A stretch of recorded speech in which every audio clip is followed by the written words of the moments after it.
paso a María Noel Tenaglia. Su presentación se titula Cuando nos volvamos a abrazar o la anagnórisis de la soledad. Muchas gracias. ¿Me escuchan bien? Sí, perfecto. Bueno, muchas gracias Vanessa, muchas gracias a todos los compañeros que organizaron este coloquio que están aquí también para escucharnos. Muchas gracias a Federico Roca, que lo veo por allí, Cecilia Caballero y algún otro integrante de esta obra de la Comedia Nacional de la cual voy a hablar, que justamente nos hace reflexionar sobre los hábitos que hemos adoptado en esta situación de pandemia. Detrás mío tienen la escenografía, gracias Federico por proporcionarme esta foto. Y justamente voy a empezar comentando sobre esta escenografía y voy a plantear también algunas preguntas para poder después ir compartiendo en el foro este intercambio de este coloquio que por suerte está saliendo precioso y que también es un acto de resistencia en tiempos de pandemia. En el escenario, como pueden ver, se representan 3 edificios con 3 apartamentos, cada uno y una pantalla grande de telón de fondo, cuyo tamaño, predominancia semiótica en esta escena, transmite la importancia que ella ha adquirido en la vida de los personajes y de los espectadores, y que proyecta, cito, fotografías del encierro, fragmentos de informativos televisivos, titulares y fotografías de diarios y revistas, posteos en redes sociales que muestren esa luminosa felicidad de las redes que en general no se condice con la realidad y mucho menos con el momento que plantea la obra e incluso todo el exceso de información en medios y redes en torno a la pandemia y sus circunstancias. Fin de cita. Esta obra de teatro de Federico Roca y Anselmo Hernández, dirigida por Cecilia Caballero, fue estrenada por la Comedia Nacional en octubre de 2020 en la Sala Zabala Muniz del Teatro Solís, con un éxito de taquilla abrumante en medio de la pandemia. Lo puedo decir con propiedad porque una y otra vez intenté sacar entradas sin éxito hasta que por un designio del destino una amiga me avisó de alguien que no podía asistir y bueno, lo conseguí. Esto sucedió justo en un momento en que la relación entre espectadores y salas ha cambiado más que desde 1985, cuando aparecieron las videocaseteras y videoclubes e invitaron al espectador a recluirse en sus casas, y donde el hábito del público se ha modificado precipitosamente, promoviendo las plataformas digitales y el streaming. ¿Será que ir a la sala es una forma de sociabilización, de convivencia, de abrazo? La catarsis es, junto con la mímesis y la verosimilitud, uno de los conceptos fundamentales en la poética aristotélica. Respecto a su significado, podemos entenderla como la purificación de las emociones y las bajas pasiones del ser humano en un sentido ético, en este caso del espectador, que al verlas proyectadas en los personajes de la obra, le permite ver las consecuencias de estas, pero sin experimentar el posible castigo. ¿Pero cabría una mejora del ser humano tras este proceso? Normalmente la catarsis se da en mayor o menor grado en la medida en que el espectador se identifica o no con las emociones y las acciones de los personajes, pero nunca podremos saber si esta se da en todos los espectadores, en qué medida, o si todos pasaron por alguna situación similar a la representada. Sin embargo, en esta obra asistimos a escenas de las cuales ninguno de los presentes ha podido estar ajeno. Son escenas de una pandemia que nos ha afectado a todos en mayor o menor medida, pero principalmente todos los espectadores debimos permanecer en el aislamiento, al menos en la primera quincena de la pandemia. Por lo tanto, y quizás de una manera excepcional, podría decirse que cuando nos volvamos a abrazar, ha generado la catarsis en la totalidad de su público. ¿Será este el éxito de taquilla o será la morbosidad que nos hace asistir también a cual o tal informe de infectados y muertes diarias? Una cosa es segura, el espectador está en esta obra por protocolo sanitario y no de una manera deliberada por la propia apuesta, tan aislado de los demás en su butaca como la separación que sufren los personajes arriba del escenario. El distanciamiento físico se percibe en el ambiente, también en el preámbulo y en el momento posterior a la obra, donde la sociabilización necesaria del encuentro se transforma en un protocolo de entrada y salida de la sala en soledad, sin el abrazo del reencuentro con tal o cual amigo que también asistió a la función. El abrazo es un gesto de demostración de cariño, es una forma de comunicarse, porque se pueden decir sin palabras aquellas frases que cuesta trabajo expresar, y según el neurocientífico Luis Labat, este gesto, cito, produce una hormona denominada oxitocina, conocida como la hormona del amor, que es un neurotransmisor que actúa en el sistema límbico, el centro emocional del cerebro, fomentando sentimientos de alegría que reducen la ansiedad y el estrés, y desencadena una serie de reacciones favorecedoras para el comportamiento que potencia las relaciones sociales y que podría estar directamente relacionada con el sentimiento de confianza y la generosidad en las personas. Fin de cita. Cuando nos volvamos a abrazar, pone al desnudo una realidad social que estaba encubierta hasta el momento en que tuvimos que recluirnos, y materializa la fragmentación a través de la escenografía. En ese estado de recorte de la sociabilidad presencial se vislumbran tanto las actitudes más altruistas como las más bajas pasiones.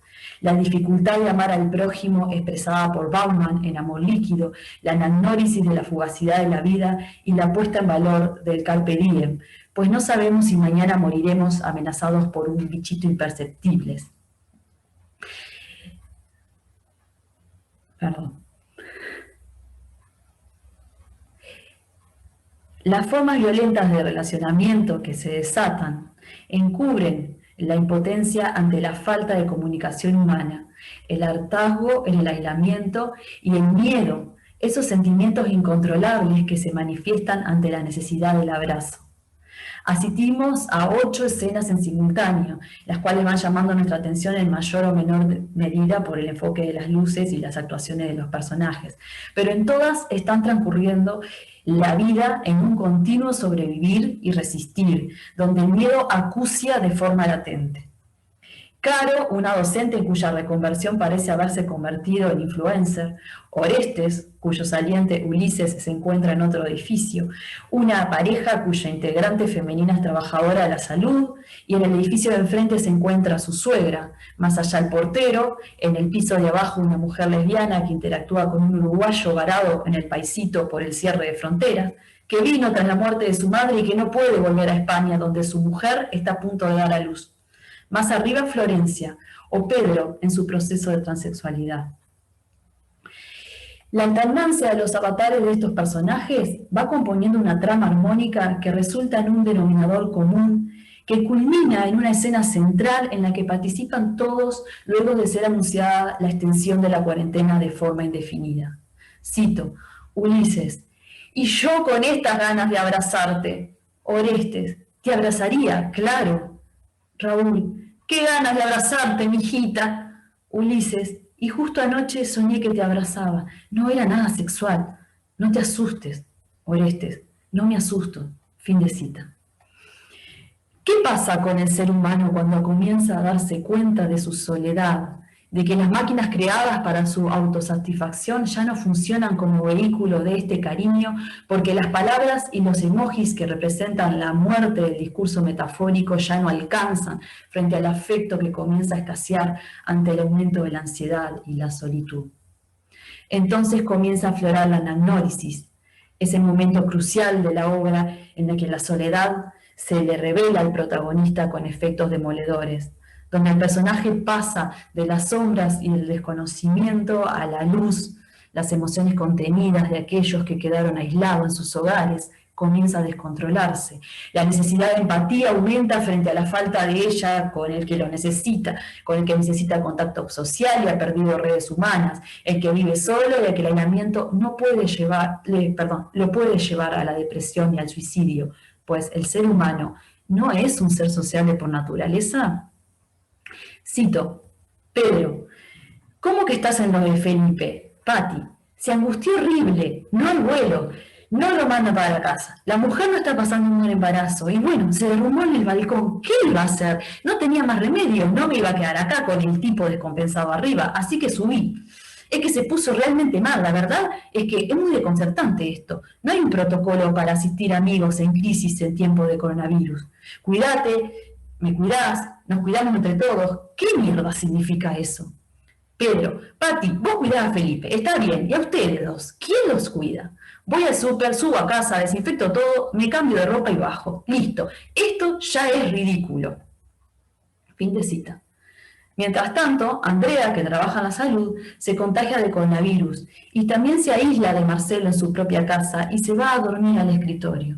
Los vecinos, en un acto inhumano de discriminación, los intiman, cito, a evitar el tránsito y permanencia en zonas comunes, así como tocar elementos tales como picaportes, barandas de escalera, acceder a la terraza y demás elementos que, atento a la gravedad de la pandemia, pongan en riesgo a quienes habitan el edificio. Caso contrario, se le imputarán los delitos y omisiones en que usted recayera. Fin de cita. Queda así al descubierto otra cara de la misma moneda. Cuando la situación pasa a tocar de cerca, crece de lo más íntimo la falta de empatía con el personal de la salud y con los contagiados. No sabemos si Dios ha muerto, pero sus santos se han tomado vacaciones. Cito a Marta, la suegra de Andrea. ¿Cómo hago para no angustiarme? Voy para ahí y yo haciendo tapabocas y rezándole a cuantos santos se les ocurra para que no pasara esto, y pasó igual. No hay Dios, estamos solos, no rezo más. ¡Qué decepción! Fin de cita. La vulnerabilidad de los personajes aumenta a medida que transcurre la obra, no solo porque la pantalla es un muro sensorial entre los que se comunican, sino porque las personas saben que lo que graben puede ser usado después con múltiples fines, incluso en algoritmo. Las tecnologías digitales prometían horizontalidad, dice García Canclini, pero pasamos de creer que las redes nos empoderaban a llegar a tener la certeza de que son elementos de control. Fin de cita. En este mundo tecnológico, las emociones aún nos diferencian de las máquinas, que todavía no pueden sentir. ¿Pero hasta cuándo? ¿Qué pasa con los que eligen las redes sociales como medio de salvación? Como por ejemplo Caro, cito, nos vamos 20 días de cuarentena y el consumo pago de pornografía aumentó un 40%. ¡40%! ¿Pueden creer? Díganme la verdad, ¿ustedes se sienten un 40% más cachondo? Yo no. Me estoy peleando con demasiada gente por Zoom. En los foros de noticias, por Skype, por teléfono, me van a terminar echando de todos lados. Extraño a mis amigas. Cris, Nati, Dani, ya sé que me están escuchando. Las extraño, chicas. Fin de cita. ¿Se produce la democratización de la cultura y la información gracias a las redes o estas son fuente de tergiversación? Cito, Orestes, ¿cómo está el griego loco? Ulises, mejor que nunca, descubrió YouTube. Esta mañana me contó que la culpa de todo la tiene Putin. Parece que fue él personalmente el que infectó a un pobre campesino de Wuhan por pura envidia de los logros de China. Fin de cita. Aparecen así decenas de circunstancias en las obras con las cuales el espectador se siente fuertemente identificado. Por razones de tiempo no las expondré aquí a todas, pero nos quedan muchas preguntas al salir de la sala, que vienen siendo planteadas en diferentes foros académicos y que nos ayudan a reflexionar en conjunto. ¿El aislamiento de las pantallas desvanece la ciudadanización o la transforma? ¿Cómo actúa la descomposición social mientras se neutraliza la vida pública? Ya en su libro Amor Líquido, editado en 2003, Bauman planteaba que, cito, a diferencia de las relaciones que resaltan el compromiso mutuo y excluyen o soslayan a su opuesto, el descompromiso, la red social, representa una matriz que conecta y desconecta a la vez. En una red las conexiones se establecen a demanda y pueden cortarse a voluntad. Las conexiones son relaciones virtuales, a diferencia de las relaciones a la antigua, por no hablar de las relaciones comprometidas. Parecen estar hechas a la medida del entorno de la moderna vida líquida, a diferencia de las verdaderas relaciones. Las relaciones virtuales son de fácil acceso y salida, parecen sensatas, higiénicas, fáciles de usar y amistosas con el usuario, cuando se las compara con la cosa real, pesada, lenta, inerte y complicada. Fin de cita. Por otro lado, frente a una primera respuesta al interrogante de qué vamos a cambiar después de la pandemia, García Canclini plantea que, cito, no queremos dejar de aglomerarnos en las calles, parques, playas, no vamos a perder esa competencia con otras especies. Fin de cita. A la prueba de esto está lo que pasó en España el fin de semana pasado cuando levantaron el toque de queda. todo el mundo se fue a festejar a la Puerta del Sol. Pero ¿en qué estamos pensando cuando hablamos de volver a la nueva normalidad? Supongo que dejamos escondidas preguntas que casi no aparecen en los Zoom ni en el teatro. Los vínculos afectivos, el contacto con los demás es de gran importancia en nuestra vida y ahora con el confinamiento se ha tenido que circunscribir a las personas con las que se convive, si las hay. En el abrazo hay un diálogo cruzado en el que ambos pueden ser cómplices con un saber cifrado en ese gesto. A nivel fisiológico, el abrazo desencadena la segregación de neurotransmisores que inducen el estado de bienestar. A veces no se pide el abrazo al que se tiene cerca, por vergüenza, inhibición, miedo al ridículo, al rechazo, como le sucede a los personajes en esta obra. Pero como se dice aquí en la obra, cito, el asunto es que quizás mueran muchos, pero la vida no se suspende por pandemia. Fin de cita. Y yo me pregunto, ¿cuándo imaginaríamos que abrazarnos sería una utopía? Gracias.